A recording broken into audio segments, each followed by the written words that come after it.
Es muy difícil precisar cuándo empieza esta historia. El nacimiento suele ser el comienzo previsible de cualquier narración, así como la muerte puede ser el final. ¿Y cómo podría contar la historia de estos últimos meses dramáticos sin referirme a los años previos, al lento transcurso del tiempo que los precedió? Fueron años sombríos y, sin embargo, parecen haber tenido un propósito que explicó los acontecimientos posteriores, de manera que, pese a su oscuridad, puedo advertir un hilo dorado, una nota de color que sincroniza con el todo. No puedo escapar de ellos. Están conmigo, como lo está mi cuerpo, alternándose, desarrollándose, madurando, formando parte indisoluble de mí y de mi vida. Debo, por lo tanto, incluirlos en este relato, si éste aspira a constituir una relación coherente y verdadera de mi persona. Creo que a lo largo de toda mi vida he tratado de evitar conocerme. Quizá me haya sentido instintivamente temerosa de aprender demasiado acerca de mí. ¿O acaso fuese una forma deliberada de evitar que afloraran mis emociones? Yo me odiaba. Me acuerdo de la primera vez que vi mi cara reflejada en el espejo. No recuerdo la habitación y el momento en que ello se produjo, pero sí mi imagen.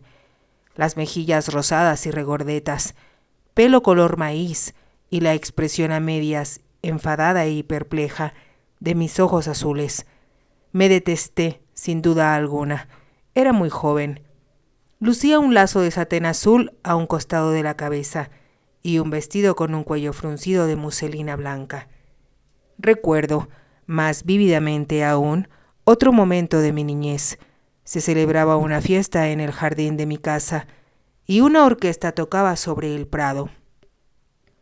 La música me causó una emoción muy viva. Cierto tipo de música solía suscitarme extrañas sensaciones y empecé a bailar.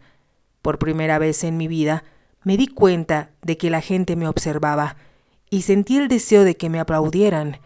Creí flotar con ligereza sobre el césped. Creí ser un cisne en el aire, pero de pronto, lo recuerdo aún vívidamente, reparé en mi rodilla, gruesa y desnuda. Se elevaba torpemente por encima del volante de mi vestido almidonado. Interrumpí la danza y huí. Corrí locamente. No supe por cuánto tiempo ni hacia dónde, pero aún persiste en mí la humillación de aquel momento. Siempre he admirado a mi madre y creo que, a sus 60 años, es la mujer más encantadora que conozco. Es más alta que yo y posee más dignidad de la que yo pueda llegar a tener nunca. Tal vez su encanto resida en su serenidad. Nada parece inquietarla. Va por la vida como un buque a plena vela, aceptando las cosas tal como se presentan. De niña, recuerdo que me disgustaba enormemente que me llamaran Pimpollo. Deseaba parecerme a Ángela, y la admiraba apasionadamente, pues era mi única hermana. Era mucho mayor que yo. Tenía casi 11 años más, y David era 3 años menor que ella. Mi nacimiento fue tardío. Mi padre solía recordármelo y, en más de una oportunidad, mi madre me contó cuánto le había disgustado tener que empezar nuevamente a la tarea de cuidar niños. Durante mi niñez padecí una infinita soledad. Mis padres eran muy viejos y no comprendían mis sentimientos de niña. Ángela estaba siempre en la habitación escolar con una institutriz que no se llevaba bien con mi niñera. Rara vez veía a David, quien concurría a la escuela preparatoria, y cuando fui un poco mayor, él ya había llegado a la etapa en que se desdeña a las niñas. Ángela tenía piel morena, facciones bien definidas y una esbelta y cimbreante figura, característica de la familia de mi padre. Deseaba tanto ser como ella. Llegué a oscurecerme el pelo con polvo de carbón cuando tenía 8 años y me castigaron por ello. A los 16 años, Ángela asistía a la escuela, por lo que no solía verla con frecuencia. Cuando salía, mis padres le permitían pasar un tiempo en Londres. Yo aún era una niña, pero ya tenía edad para tomar lecciones. Mi niñera solía enseñarme a leer y a escribir todas las mañanas, mientras lavaba y planchaba mis vestidos. Es curioso, pero en la niñez uno no advierte el significado ni la importancia del dinero. A medida que yo iba creciendo, se iban clausurando habitaciones en mi casa, había menos sirvientes y cambiábamos nuestro guardarropa con menos frecuencia. Solía oír hablar a mi padre acerca de los planes que tenía para economizar, agregando a la hora de comer que le costaba trabajo enfrentar las dificultades económicas que lo agobiaban. Ello no me causaba entonces la menor impresión, pero ahora comprendo cuán difíciles fueron aquellos años. David asistía a una escuela muy cara y Ángela quería divertirse como las niñas de su edad. Es extraño que diga esto, pero de niña no fui feliz, aunque tuve todo lo que cualquier niño podría desear: un gran jardín, un pony para cabalgar y poca vigilancia. Recuerdo que me sentaba a mirar por la ventana y que me sentía muy desdichada. A menudo tenía pesadillas y gritaba a veces por la noche, lo cual preocupaba a mi madre, pues ello no correspondía al temperamento plácido, satisfecho, que ella esperaba de mí. Algún tiempo después, tuve una institutriz que compartía con 2 niñas de la vecindad, y mi niñera quedó a cargo de cuidar de mi seguridad personal y de mi ropa. Estaba atrasada para mi edad y odiaba estudiar. Todo lo que me enseñaban me parecía aburrido, carente de interés. Me atrevería a afirmar que no me enseñaban bien. Nuestra institutriz era una mujercita amable y fatigada, que no acertaba a hacerse cargo de 3 niñas de diferentes edades, por lo que se limitaba a hacernos recitar, durante horas y horas, una larga serie de fechas y acontecimientos. A través de ella, sin embargo, entré en contacto con algo de gran interés. Teníamos en casa un gramófono viejo y algo deteriorado que David había recibido como regalo cuando empezó la escuela. Los discos también eran viejos y consistían en su mayoría de estridentes canciones o piezas de jazz. En el verano, con motivo de mi cumpleaños, la señorita Jenkins me compró 2 discos. El regalo me desilusionó y después de darle las gracias los olvidé durante casi 15 días. Pero un sábado lluvioso me dispuse a escucharlos y apenas comenzaron a sonar los primeros acordes de la música, se abrió un nuevo mundo para mí. Jamás había experimentado una emoción semejante. Escuché aquellos discos una y otra vez y aún los conservo. Cuando cumplí 16 años, se habló de enviarme a la escuela, pero la idea no prosperó porque papá no podía pagarla. Creo que mis padres, en realidad, estimando que yo era bonita y que lo sería más con el tiempo, llegaron a la conclusión de que no me hacía falta una educación sólida. Después de todo, decían, Ángela se ha casado pronto y muy bien. Ella, en efecto, había conocido a Henry Watson, único hijo y heredero de uno de los cerveceros más grandes del país, y a pesar de que no le agradaba del todo, mi padre estaba encantado, pensando que Ángela sería rica y no padecería los problemas que habían acosado a la familia durante tantos años. Henry Watson tenía casi 37 años cuando se casó con ella. Era miembro del Parlamento y un hombre apuesto, algo pomposo pero agradable.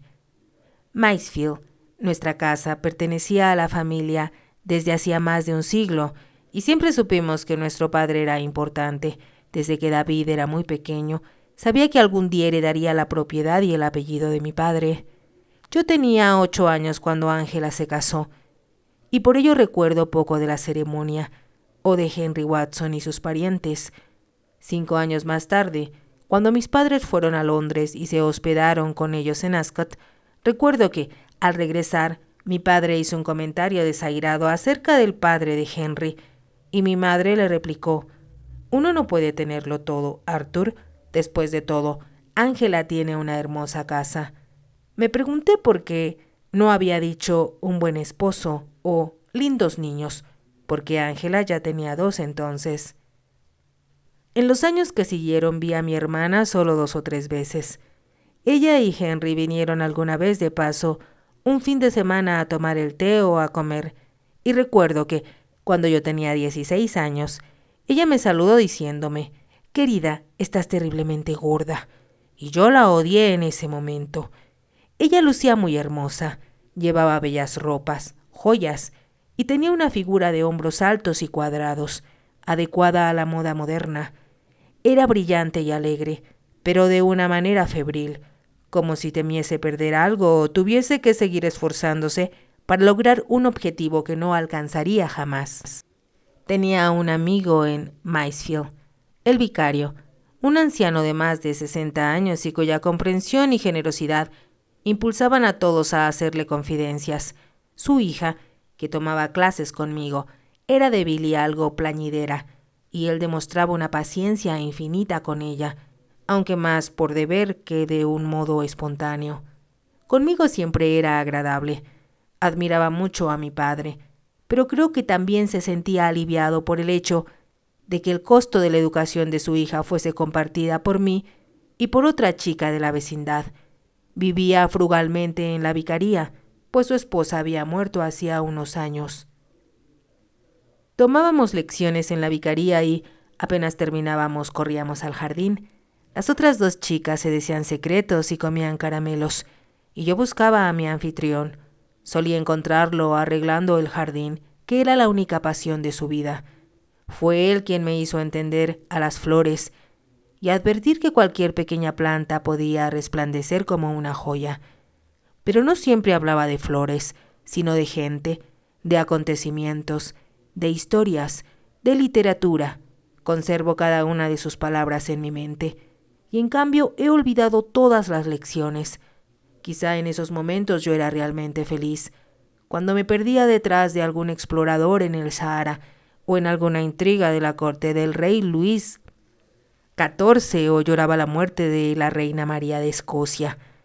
Nunca pensé que tendría una hija que es como rata de biblioteca, comentaba mi padre, pues como él pasaba su vida fuera de casa, solo leía de vez en vez el Times, por la tarde, antes que comenzara a dormirse junto a la chimenea. A mi madre casi nunca la vi leer.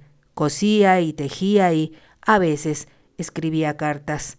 Mi madre pertenecía a la vieja escuela y mantenía una correspondencia frecuente y animada con todos sus parientes, y hasta con amigos que hacía años que no veía. Una vez por semana le escribía a David, quien estaba en la India con su regimiento. Cuando yo tenía 18 años murió el hermano de mi padre, y estuvimos de luto durante 6 meses. Por ese motivo, no se me permitió salir o aceptar invitaciones. Como mi cumpleaños es en junio, me perdí todo el año, y esperaba que mi padre me arreglara alguna visita a casa de gente amiga. Me sentí desilusionada, pues deseaba pasar un tiempo fuera de casa. Había visitado a parientes 1 o 2 veces el año pasado, pero nunca había estado en el extranjero, y solo pasé una vez una noche en Londres, más allá de unos 40 kilómetros de mi casa. No sabía prácticamente nada del mundo ni del país en que vivía. Mis padres no eran personas que aceptasen quejas, de manera que no intenté siquiera hacerlo nunca. Solo esperaba poder salir, confiando en que eso acarrearía algún cambio, al menos por un tiempo. Cuando me comunicaron que el tío Granville había muerto, me eché a llorar. Creo que a mi padre le conmovió mi pena, pues él era su hermano favorito y había pasado mucho tiempo en Maysfield. Era juez de la Suprema Corte. Yo lo encontraba aburrido, pomposo y totalmente narcisista, como suelen ser los viejos solterones. Y como no pude explicar que mi duelo no era por él, sino por la pérdida de mis esperanzas, comencé a llorar en honor a su recuerdo.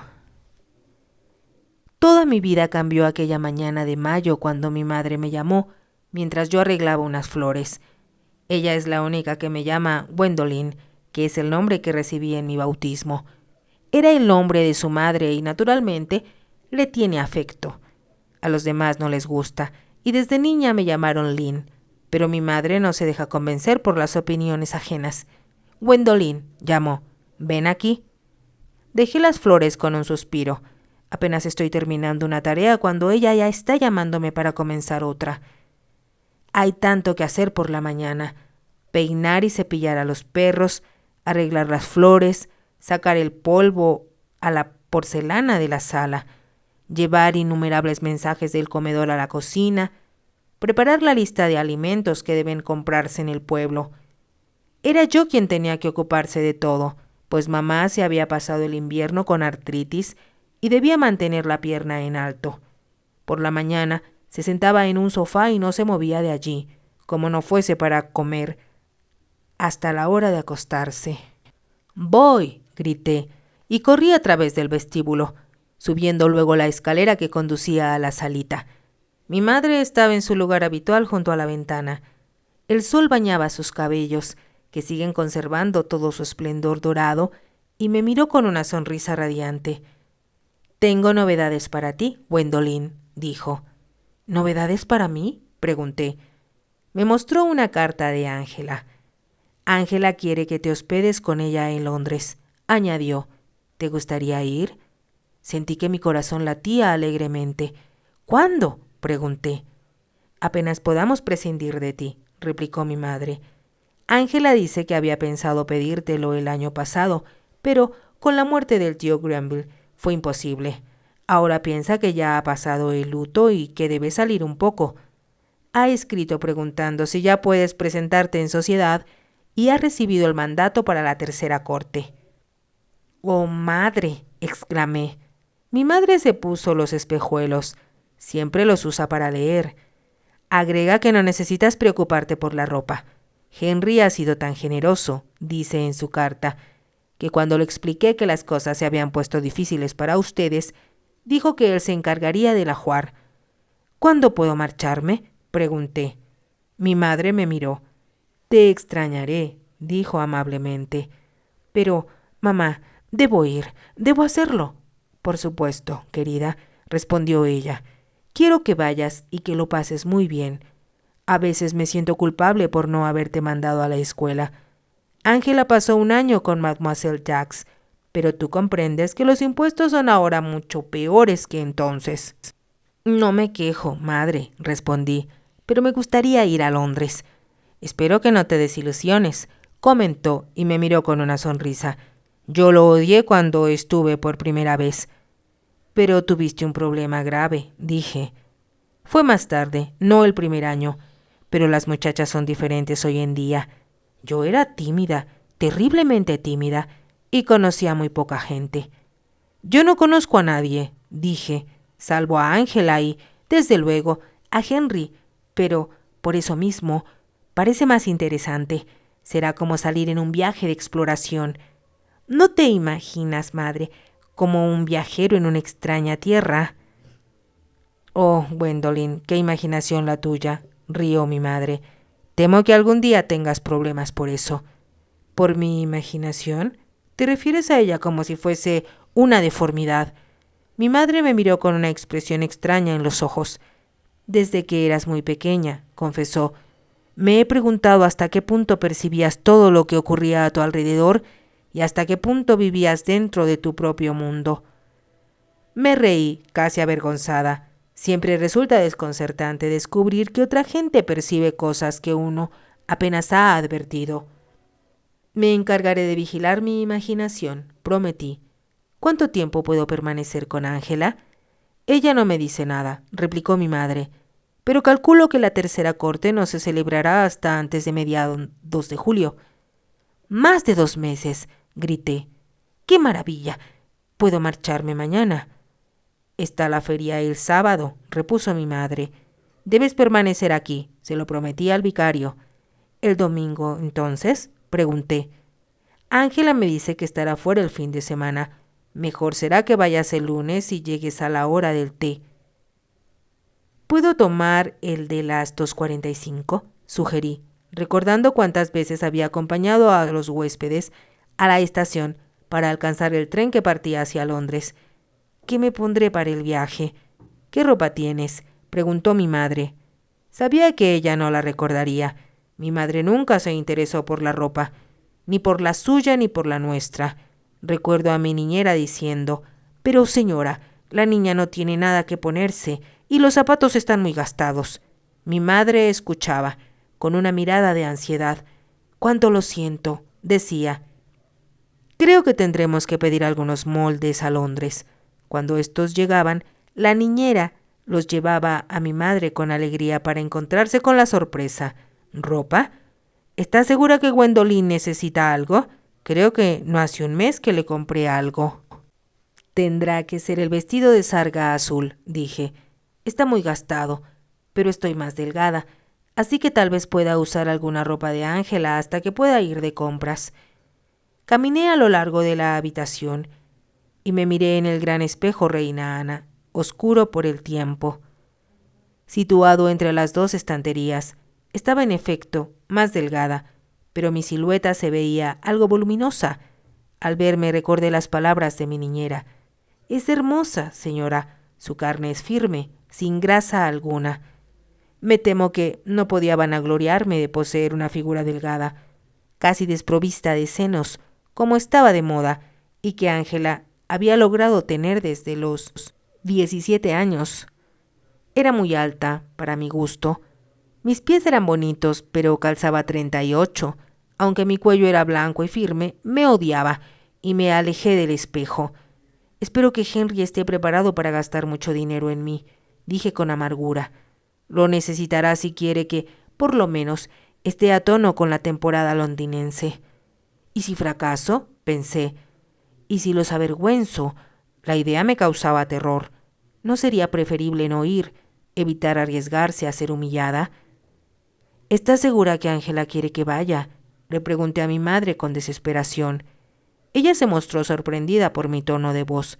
Por supuesto, me respondió, y lo dice en su carta. Tomó sus anteojos y volvió las páginas. Sí, aquí está.